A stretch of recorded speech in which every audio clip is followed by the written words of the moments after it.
Good day, everyone. This is Mark Vello, and you're listening to Headline News. President Trump to leave White House for Mar-a-Lago on Inauguration Day.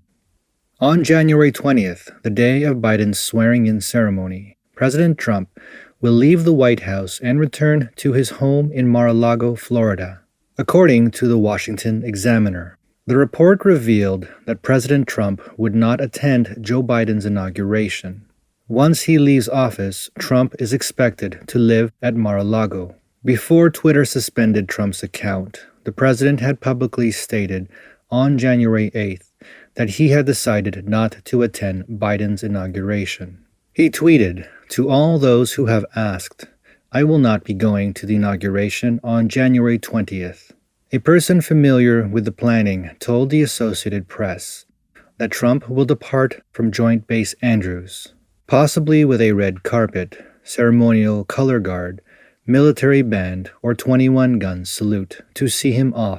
After leaving office, Trump is expected to reside at the Palm Beach resort. Some current White House aides may continue to work for him. Trump announced in 2019 that the resort is his official residence. Donald Trump Jr. has been looking for a home in Jupiter, Florida. Ivanka Trump recently purchased a $31 million piece of land in Indian Creek, Florida. Trump's youngest daughter, Tiffany Trump, will also be moving to Florida.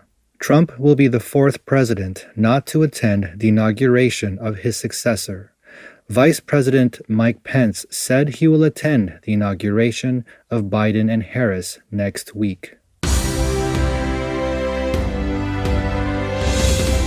U.S. Department of State.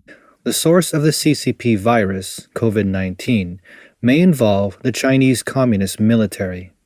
The U.S. Department of State released a fact sheet on China's Wuhan Institute of Virology, WIV, on Friday, January 15th, stating that several researchers at the WIV were infected with the CCP virus as early as the fall of 2019. And that WIV has been conducting secret biochemical weapons research for the Chinese Communist military. The U.S. Department of State says that although the Wuhan Institute of Virology describes itself as a private research institute, the U.S. government has concluded that the Wuhan Institute of Virology has been working openly and secretly with the Chinese Communist military.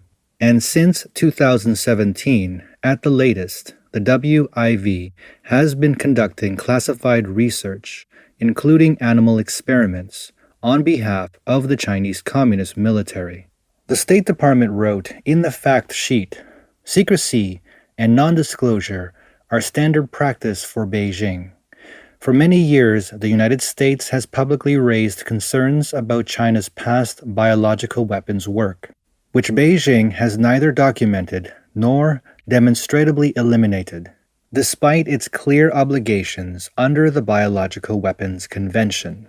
The United States and other donors who funded or collaborated on civilian research at the WIV have a right and obligation to determine whether any of our research funding was diverted to secret Chinese military projects at the WIV. Researchers at Wuhan Institute of Virology were infected with the virus back in fall 2019. The fact sheet states the U.S. government has reason to believe that several researchers inside the WIV became sick in autumn 2019, before the first identified case of the outbreak, with symptoms consistent with both COVID-19 and common seasonal illnesses. This raises questions about the credibility of WIV senior researcher Shi Zhengli's public claim that there was zero infection among the WIV staff and students of SARS-CoV-2 or SARS-related viruses. The fact sheet points out accidental infections in labs have caused several previous virus outbreaks in China and elsewhere, including a 2004 SARS outbreak in Beijing that infected 9 people, killing 1. The fact sheet adds the CCP has prevented independent journalists, investigators, and global health authorities from interviewing researchers at the WIV, including those who were ill in the fall of 2019. Any credible inquiry into the origin of the virus must include interviews with these researchers and a full accounting of their previously unreported illness. The U.S. Department of State urges the CCP to cooperate with the investigation into the source of the virus by having investigators question these researchers who had been affected at the Wuhan Institute of Virology and to fully document their undisclosed illnesses. The Wuhan Institute of Virology is engaged in chimeric virus engineering research.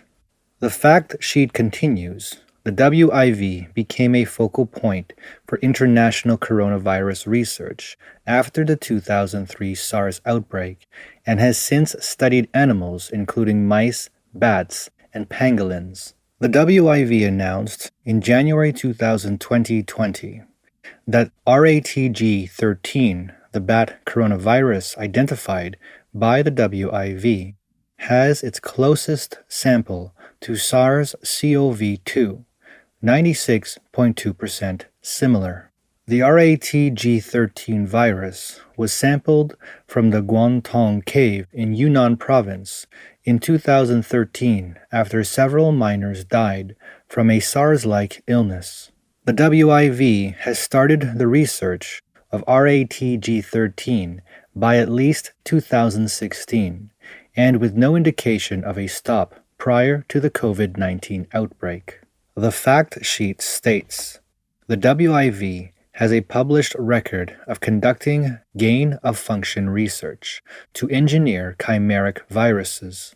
But the WIV has not been transparent or consistent about its record of studying viruses most similar to the COVID-19 virus. Chimeric virus engineering is an engineering process that promotes the recombination of two pathogenic viruses to produce a new virus, a technique that can be used to develop biochemical weapons. The Soviet Union used this technique to combine Venezuelan equine encephalitis with smallpox and Ebola viruses in the 1980s to develop genetically recombatant viruses that were more lethal and infectious. The Department of State therefore urges that WHO investigators must have access to the records of the WIV's work on bat and other coronaviruses before the COVID-19 outbreak.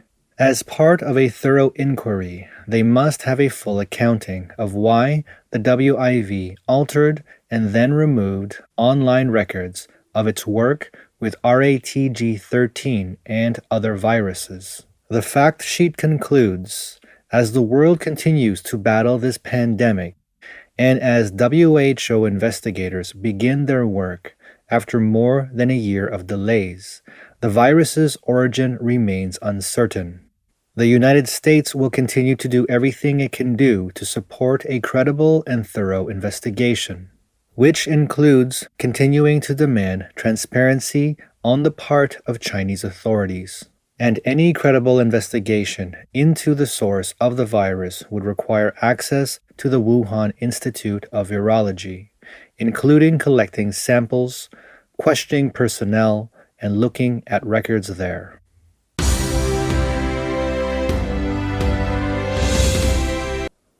U.S. consumer spending weakens.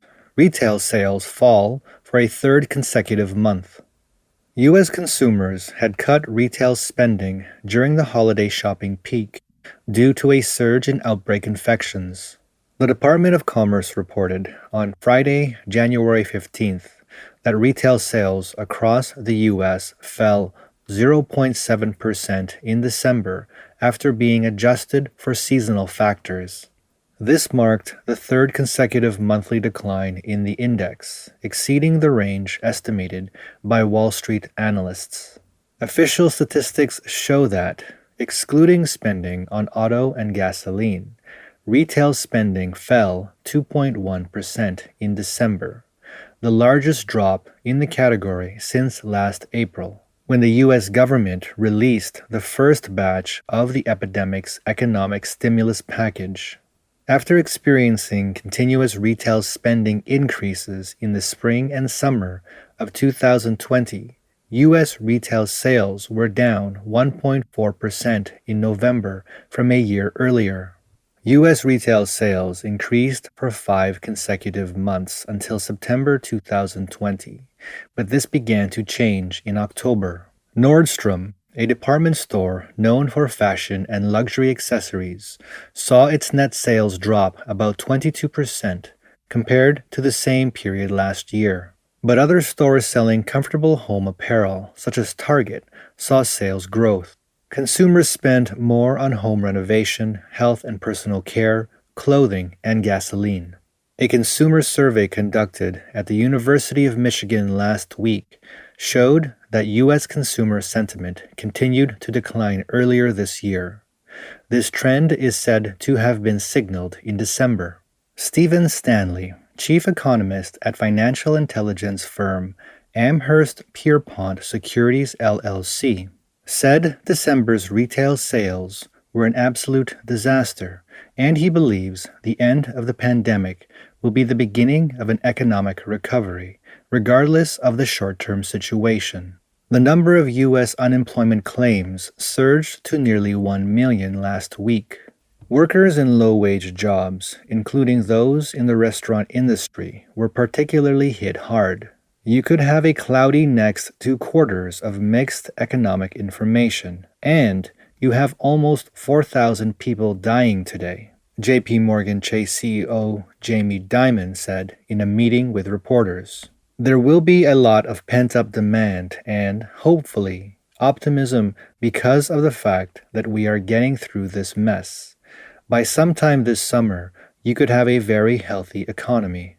On Friday, major banking giants reported earnings, with several banks reporting declines in consumer business, with J.P. Morgan Chase down 8%, Citigroup down 14%, and Wells Fargo down 5%. This concludes today's broadcast. Thank you for your time, and stay tuned for the next headline news.